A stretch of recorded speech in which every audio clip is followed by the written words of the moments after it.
Hello learners, welcome back again. So today we are going to be looking at functions. We are going to be interpreting functions where we are going to interpret parabola and a straight line. If you can check in this diagram that I gave you, I prepared something for you. So this is the parabola, this one is our parabola, and this is our straight line. Before we can attempt to answer any questions, because there are questions below, let's read what is given there on top. Now we are told that the graphs f of x is equal to x squared minus x minus 6 and g of x is equal to 3x minus 6 are drawn below. The coordinates of A, B, C, and E are the intercepts, and D is the turning point of f of x. This is what they're saying, that A, B, C, E, these are the intercepts. That means it's y-intercept and what? And x-intercept. So when we look at this graph, we know that this is f of x, it's parabola, as you can check there, and this is a straight line, g of x.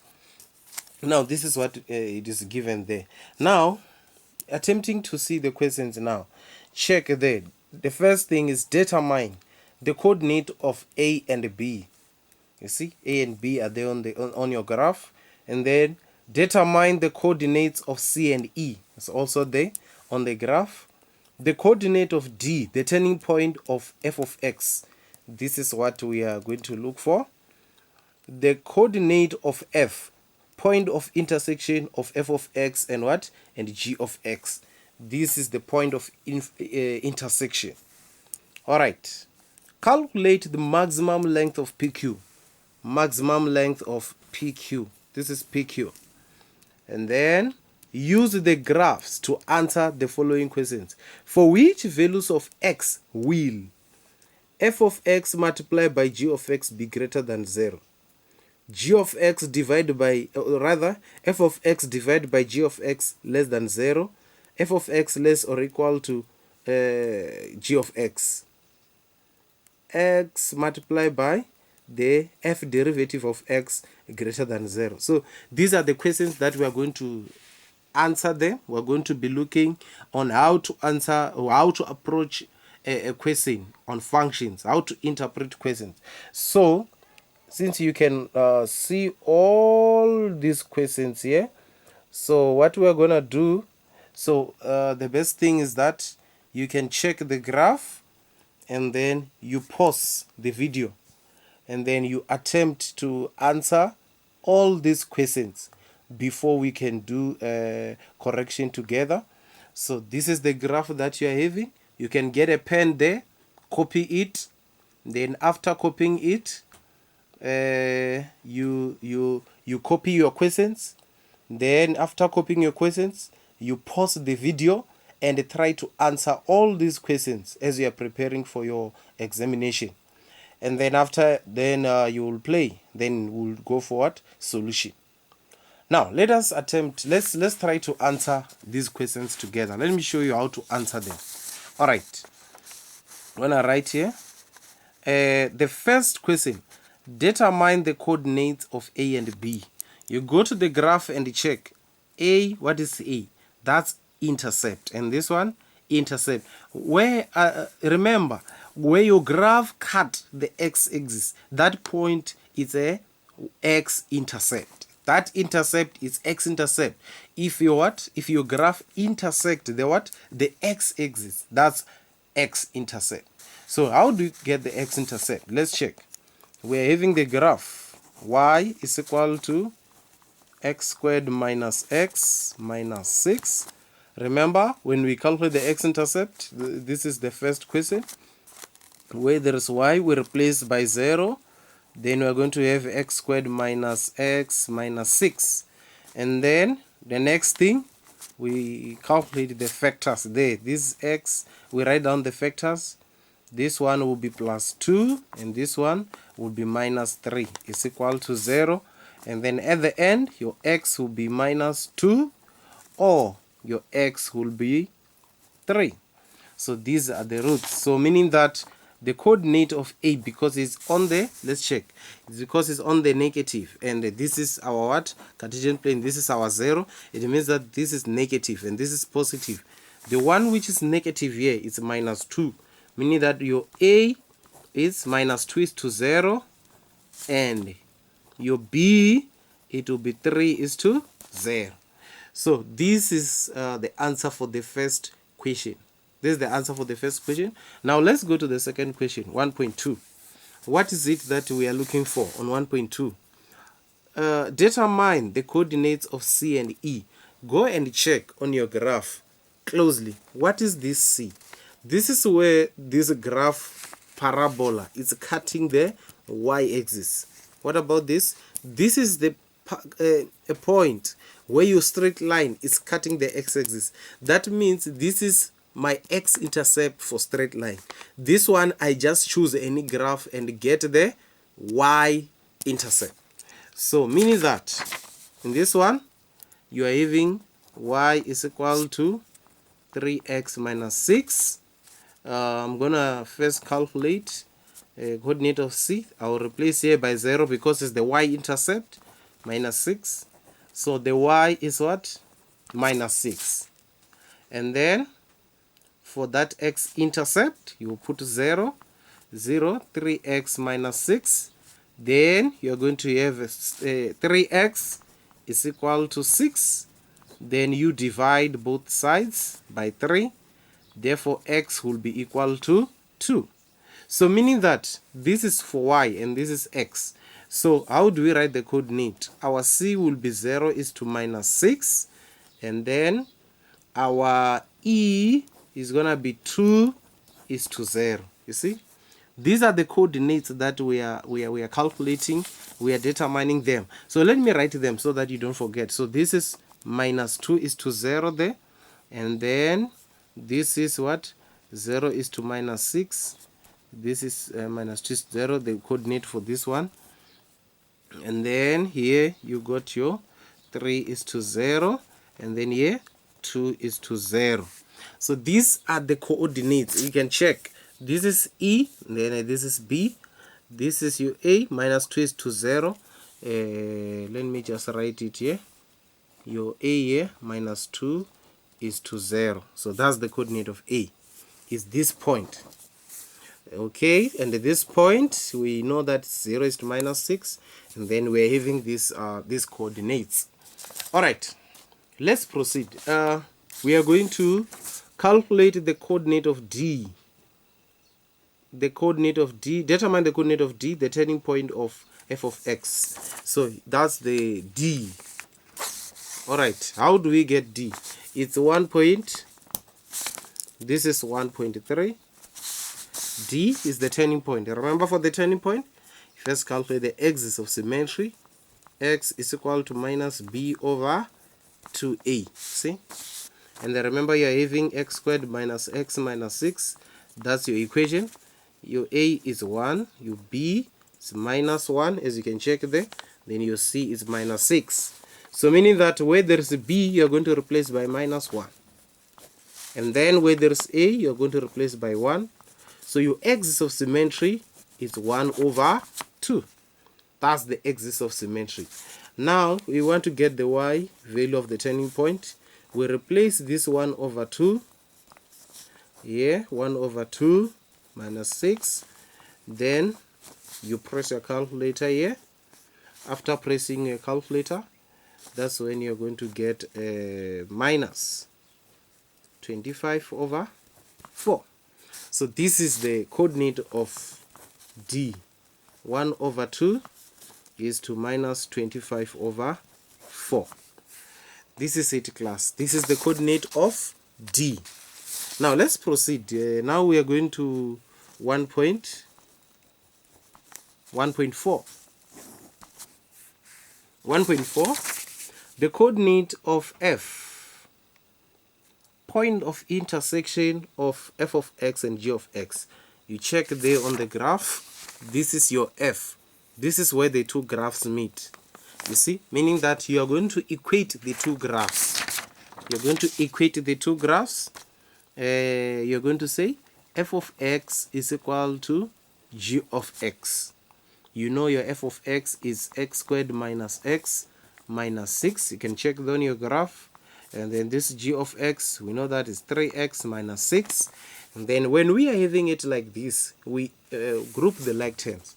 Then we are going to have x squared minus x minus 3x minus 6 plus what? 6 is equal to 0. Then we are going to be left with what? Minus 4x. We're going to, this is what is going to remain. It's equal to 0. Then with this information, you can factor out x. X minus 4 is equal to 0.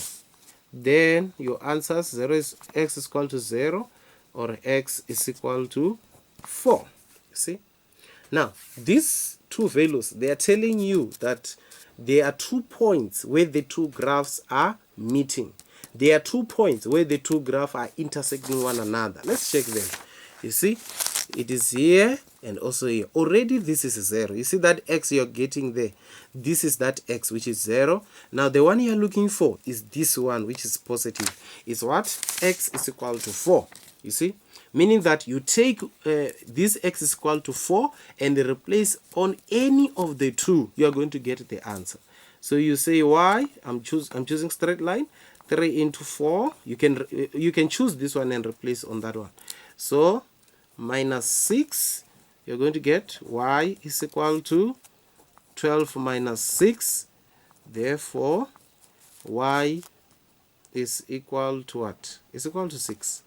So therefore, the coordinate of f is 4 is to 6. That's the coordinate of f. So meaning that here where there is f, I'm going to write 4 is to 6. These are the coordinates that I'm having. Now, let's proceed. Then we are going to the next question. The next question says that, what's happening? Calculate the maximum length of PQ. See? Calculate the maximum length of PQ. All right. When you are looking for PQ, this is the P and this is the Q. Meaning that you have to say top graph minus bottom graph. See? So this question 2, we are going to say PQ is equal to top graph minus bottom, top graph minus bottom graph. That's what we are talking about. Which one is on top here? You see, this is below. The value of y here is bigger than this one. So meaning the straight line, which is 3x minus 6 minus into x squared minus x minus 6. See, this is what you are having. Then 3x minus 6 minus x squared plus x plus 6. You see, add the like terms. Therefore, you're going to have minus x squared plus 4x. This is what PQ. See, this is what we are having. But because we are told about maximum length, you have 2 options here. You can use the what? The symmetrical, the axis of symmetry to get the what? The value of x. Or you use the derivatives. You see? So what let's have option 1. Option number 1. It's either we say x is equal to minus b over 2a, where minus into, what is your b? Is, you can check there, it's 4. And then 2, what is your a? It's minus 1. Then when you press your calculator there, you're going to get the value of x is 2. You see? And then after, you're going to take this 2 and replace where there is x. And then that's when you're going to get the value of PQ. You see? So meaning that you're going to say minus into 2 squared plus 4 into 2. This one is minus 4. Minus 4 plus 8, that means is what? Units. 4 units. You see? That's option what? 1. Meaning that when we go to option 2, so we're going to say d what? dpq over dx is equal to 0, since we're talking about maximum. So meaning that you're going to say minus 2x plus 4 is equal to 0, minus 2x is equal to minus 4. You see? Now, after this one, you're going to divide everything by minus 2. Then your x will be equal to what? 2. Then you do the same. You see this one? Then you take this x and replace there. You get the same PQ. See? That's it, learners. So let's proceed. Let's proceed.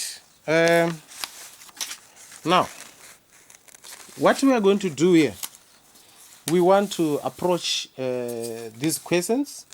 Question like 3. Use the graphs to answer the following questions. I forgot there. For which values of x will? You see? Now we are looking for the value of x.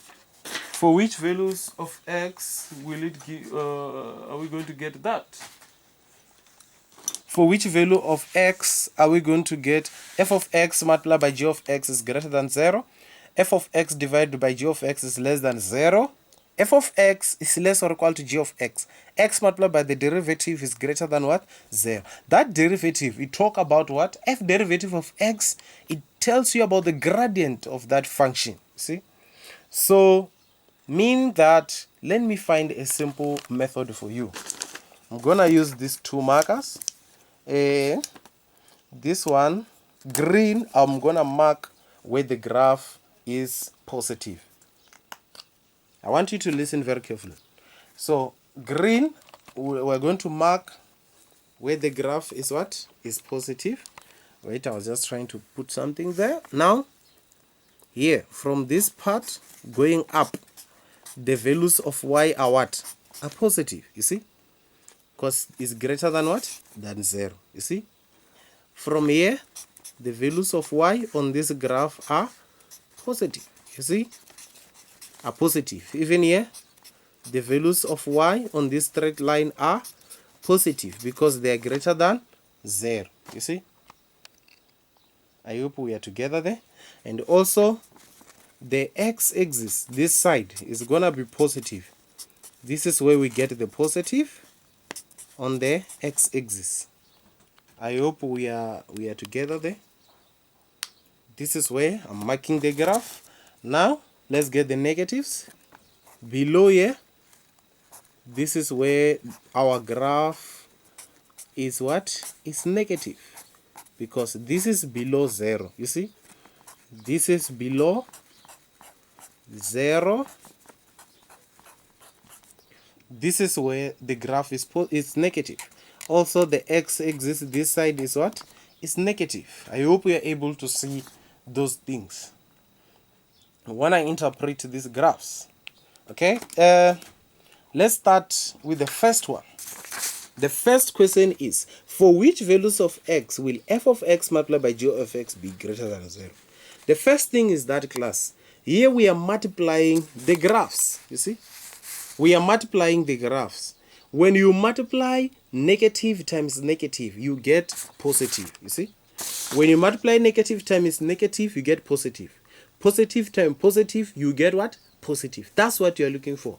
Meaning that in this graph, you're going to check a point or a place where the two graphs are negative at the same time, or where the two graphs are positive at the same time. This is what we're going to look for. Let's start from right, going to the left. You see here, the two graphs are positive. Positive times positive is what? Positive. So meaning that it meets this condition. So we are happy with this one going that side. You see? Now, up to where? You see? Here. It is still what? Positive. Up to here. You see? But here on B, you see this B? You see this B? So this graph, it ends to become, its positive start here. And this positive start here. So meaning that from this point 3 going to the left, that side, the graph, the product will be positive. So our solution on this one, 3.1. This is what we're going to say. X will be greater than 3. That's the first answer for this one. Because if you can check closely here, this is 3. You see, this graph is positive going there, and this one is positive. But at this point where this one is positive, this other one was negative. You cannot multiply this one. That's why these two we're not counting it. We are starting from here because that's where all of them are positive. That's the first answer. Now let's move. Then we are moving. Now we check. This negative started where? Let's check. This graph started to be negative at 2. This one started to be negative at 3. So meaning that where we get negative and negative is this line. You see here? This is where we get our, you see? Let me mark it for you. You see here? So from this point, going that side, this is where you're going negative and negative. So meaning that we are happy with this negative is moving negative, negative, negative up to this point because it started to be positive. But this one, it continued negative until negative infinity. So meaning that from minus 2 to 2, that's where you're going to get the graph multiplying the two graphs that are negatives. So minus 2 and what? And 2. So that's the answer for the first question. That's the answer for the first question. Now let's go to the next one. G of x divided by, f of x divided by g of x is less than 0. So when you divide positive and negative, you get negative. Negative and positive, you get negative. So meaning that you are going to check where the two graphs, one is positive and the other one is negative. So let's check that point. You see, let's start on the right. This part, all of them are positive. You see, positive. All of them are positive. But when you reach B, this one is positive. From B, this one is negative. You see? But the positive of this one, it start from this side, it ends at 2. You see? This positive ends at 2. But this one continue. The portion you are looking for closely is this one. You see? It's between 2 and what? And 3. Because this is positive. And this is what? Negative. When you divide these two graphs, that's where you're going to get a what? A negative answer. You see? So meaning that you're going to say between 2 and what? And 3. Okay, let's proceed. Negative and negative. It's positive. Negative, it's positive. This one. But here, look at minus 2. This one become positive going that side. And this one become negative. So meaning that x is less than what? Minus 2. So x is less than minus 2, meaning that that's the answer. Now let's go to 3.3. Okay, what are they saying? F of x is less or equal to g of x. Here you are looking at a part where f of x is below g of x. This is f of x. You see here f of x is on top. Here it's on top. So this one is on top and this is below. Starting from this 0 going to the left, this one is on top and this is below. When you from here, parabola is below, straight line is on top up until this point. And do you know this point? This point x is 4, and then this point x is what? 0. So from on this portion, this is the only portion where f of x is below g of x. It's from 0 to what? To 4. You see, this is how we write it. Because it's included, you're going to say 0 less or equal to, it's between this one. This is the answer, class. And then now we go to the last question. The last question, it says that x multiplied by the derivative is greater than 0. All right. Now, what is f derivative of x? That's the gradient. You see, these are the gradients. This one and this one. So we are looking for x. This x is what? Is the x-axis. You see? And the x-axis start to be positive here, going this side. Here, going this side. Negative this side. So you are going to look for a point where x-axis is negative and the gradient is negative. And also where x-axis is positive and the gradient is positive. That's what you're going to look for. You see? from this point, and you know coordinate of D, it's 1 over 2 is to negative 20 over 4, like this. So this is the coordinate of D. So this gradient is negative. So you're going to check negative and negative. This is negative and positive, you see. Not, I mean the gradient, you see. But when you reach here, x-axis is negative and the gradient is negative. So it means that, which point are you going to look for? That means less than 0. X is less than 0, you see. X is less than 0. This is where you're going to get, this is negative gradient and x-axis is negative. All right, and also this gradient is positive, and you know the straight line. So the positive gradient is this type and the negative gradient is this one. So this graph from this one is positive this side and the x-axis is positive that side. So meaning that from the axis of symmetry, x is greater than what? 1 over 2, because this is the axis of symmetry from here going that side. That's when the graph will give you the product of x-axis and its gradient to be what? To be positive. So thank you so much. So this is what it's all about. When we interpret parabola and straight line, put this one into consideration. All these questions, you need to understand them. So don't forget to subscribe and like our video. Thank you so much.